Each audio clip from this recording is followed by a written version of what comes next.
UTV Movies Explain presenting The Impossible।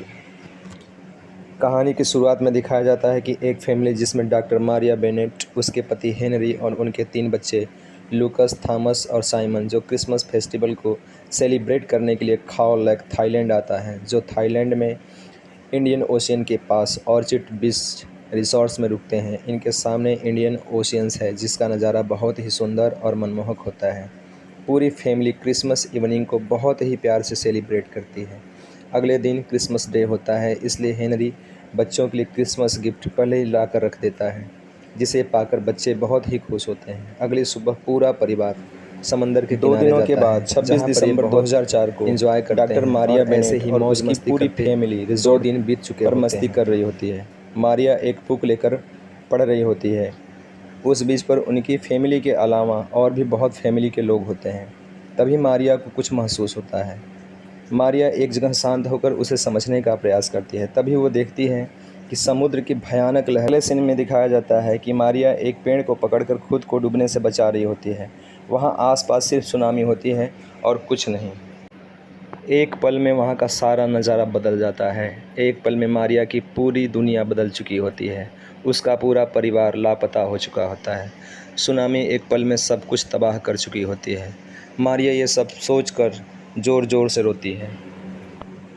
चारों तरफ बर्बादी, भयानक मंजर और चारों तरफ दिल दहला देने वाला सिर्फ जल प्रवाह ही होता है। उसके अलावा दूर दूर तक सिर्फ तबाही के मंजर होते हैं, उसके अलावा और कुछ नहीं।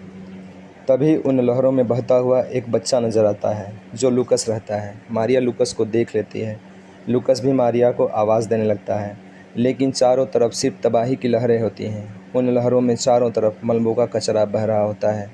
मारिया चिल्लाती है, लूकस। लूकस भी अपनी माँ को देख लेता है, बोलता है, माँ मुझे बचाओ।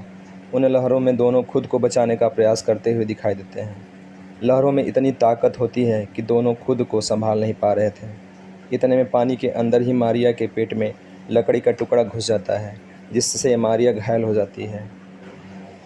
सुनामी के कारण जगह जगह मलबा इकट्ठा हुआ रहता है, जिसे लूकस पकड़ लेता है और उसकी माँ बोलती है उसे पकड़ के रखना। लेकिन लूकस अपनी माँ को बचाने के लिए उसे छोड़कर अपनी माँ की तरफ कूद जाता है और तैरते तैरते दोनों को लकड़ी का एक चौड़ा टुकड़ा मिल जाता है, जिसे दोनों पकड़ लेते हैं और उस पर चढ़ने का प्रयास करते हैं। लेकिन फिर एक बार समुद्र से बहुत ऊंची लहर आती है और दोनों को बहा ले जाती है। एक बार फिर से मारिया और लूकस बिछड़ जाते हैं। अगले सीन में दिखाया जाता है कि लूकस एक पोल को पकड़कर जिंदा बच जाता है और उसकी मां मलबे के ढेर के पास चोटिल अवस्था में पड़ी होती है। लूकस उसे देख लेता है और उसे आवाज़ देता है। मारिया लूकस की आवाज़ सुन लेती है। मारिया को काफ़ी चोटें लगी होती हैं। मारिया का पूरा शरीर लहूलुहान होता है। उसके बाद दोनों खजूर के बहते हुए पेड़ को पकड़ लेते हैं, जिससे डूबने से बच जाते हैं। मारिया अपने बेटे लूकस को चूमते हुए रोने लगती है, क्योंकि उसका पूरा परिवार सुनामी में लापता हो चुका होता है। अब दोनों वहाँ से निकलकर ऐसी जगह जाने के लिए सोचते हैं जहाँ से उन लोगों को कोई मदद मिल सके। इसके लिए वो दोनों झाड़ियों के बीच से होकर गुजरते हैं, जहाँ लूकस देखता है कि उसकी माँ मारिया के पैर और पेट में भयानक चोटें आई हैं। मारिया के पैर में चोट लगने से गड्ढा बन चुका था, जिससे बहुत खून बह रहा था। किसी तरह से वो दोनों एक पेड़ के पास पहुँचते हैं और उसी पेड़ के ऊपर अपनी रात गुजारते हैं। सुबह आसपास के गांव के कुछ लोग उन लोगों को देख लेते हैं और उन लोगों को पास के एक हॉस्पिटल में लेकर जाते हैं, जहां पहले से ही बहुत लोग गंभीर अवस्था में पड़े होते हैं, जिनका इलाज चल रहा होता है और वहां बहुत ही भीड़ होती है।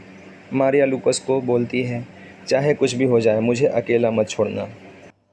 पानी में डूबने के कारण मारिया के पेट के अंदर गंदा पानी के साथ साथ कचरा भी गया होता है, जिसके कारण मारिया की हालत बहुत ही नाजुक हो जाती है और वह खून की उल्टियाँ करने लगती है। उसकी माँ मारिया बोलती है कि तुम्हें लोगों की मदद करनी होगी बेटा, यहाँ सब कुछ बुरा हो रहा है, सब लोग अपने परिवार को खो चुके हैं, उनके लिए तुम्हें कुछ करना चाहिए। लूकस अपनी माँ को वहाँ पर छोड़कर उन लोगों की मदद करने चला जाता है। लूकस सबके नाम की एक चिट्ठी बनाकर कैंप में आवाज़ देकर खोजने लगता है।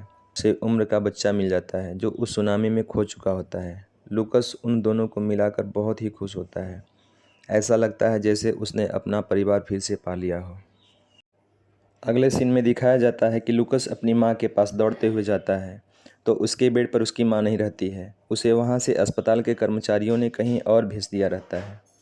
काफ़ी परेशान होने के बाद भी लूकस अपनी माँ मारिया को नहीं ढूंढ पाता। लूकस एक बार फिर से अपनी माँ को खो चुका था। वहाँ एक नर्स होती है और वो बोलती है कि तुम परेशान मत हो, मैं तुम्हारी मदद करूँगी। अगले सीन में दिखाया जाता है कि एक आदमी कीचड़ में सने एक बॉल को उठाता है जो लूकस के पिता हेनरी होते हैं।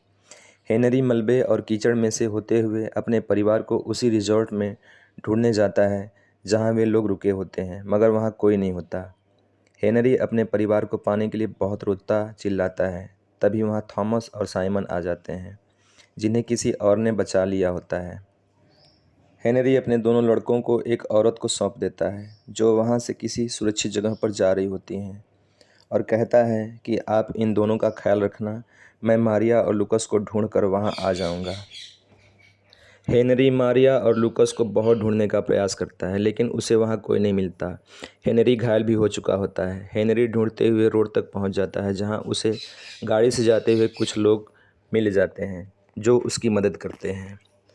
अगले सीन में दिखाया जाता है कि लूकस उस नर्स की मदद से मारिया को ढूंढ लेता है और कुछ लोगों के साथ हेनरी भी उसी हॉस्पिटल में पहुंच जाता है जहां लूकस और मारिया होते हैं। उसे वहां वो औरत मिल जाती है जिसे उसने अपने दोनों बच्चों थॉमस और साइमन को सुरक्षित रहने के लिए दिया था। दोनों के बारे में पूछने पर औरत बोलती है कि कुछ लोग दोनों बच्चों को कहीं और लेके जिनके साथ हेनरी आया था उन लोगों ने उसे सिर्फ 5 मिनट का ही टाइम दिया होता है इस हॉस्पिटल में रुक कर देखने के लिए। उसके बाद उसे वहीं से जाना होगा, परिवार मिल जाए। हेनरी ढूंढते ढूंढते उसी जगह आता है जहां मारिया एक बेड पर पड़ी होती है। मारिया और हेनरी के बीच में सिर्फ एक पर्दे का फासला होता है। पर्दे के उस पार हेनरी होता है और इस पार मारिया अचेत अवस्था में होती है, लेकिन हेनरी उसे देख नहीं पाता और वह वहां से चला जाता है। इधर लूकस अपने पिता को ढूंढने ऊपर से नीचे भीड़ में आ जाता है जहां उसके पिता कहीं और जाने के लिए ट्रक में बैठ जाते हैं। लूकस अपने परिवार को फिर से बिछड़ता देख बहुत परेशान हो जाता है और ज़ोर से चिल्लाता है। उसकी आवाज़ थॉमस और साइमन सुन जाते हैं और लूकस को दौड़कर लिपट जाते हैं।